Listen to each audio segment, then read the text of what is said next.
عند الحديث عن العنصرية في أمريكا لابد من العودة إلى مرحلة تأسيس هذه الدولة، حين كانت العبودية وتجارة الرق أساس النظام في المستعمرات البريطانية التي أصبحت لاحقاً ولايات متحدة وأسست دولة جديدة.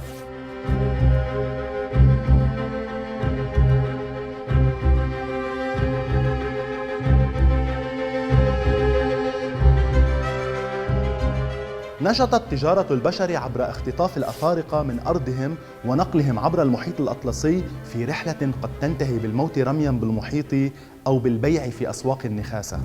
ملايين الأشخاص حرموا من أرضهم وحقوقهم البشرية لأنهم فقط من العرق الأسود، لتختصر حياتهم بالعمل حتى الموت في مزارع التبغ والقطن وغيرها عند السيد الأبيض.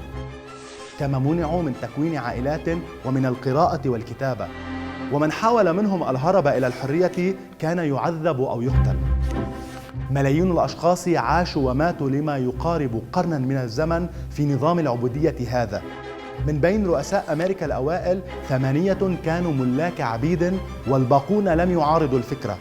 البيت الأبيض ومبنى الكونغرس وغيرهما بناها أفارقة مستعبدون. خلال 100 عام الأولى من عمر أمريكا كان النظام فيها يقوم على تقسيم الولايات بالتساوي إلى ولاية تشرع العبودية جنوباً يقابلها ولاية تمنع ذلك شمالاً، حتى وصول أبراهام لينكولن إلى البيت الأبيض. رفضت الولايات الجنوبية فكرة إلغاء العبودية التي دعمها لينكولن، وأعلنت انفصالها عن الاتحاد الفيدرالي، فاندلعت الحرب الأهلية الأمريكية التي انتهت بانتصار القوات الاتحادية الشمالية وإلغاء العبودية قانونياً مع التعديل 13 للدستور الأمريكي، لتبدأ مرحلة نظام الفصل العرقي.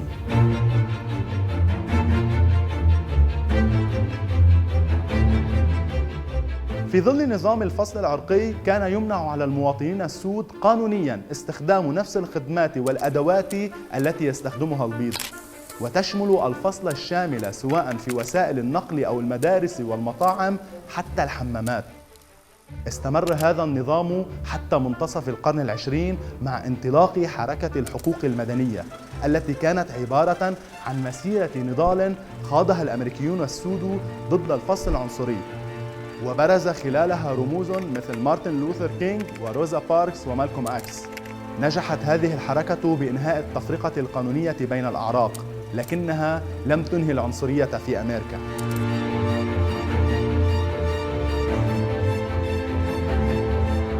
على مدى العقود التي تلت كانت العنصرية تظهر رغم محاولات إخفائها بشعارات الحرية والمساواة.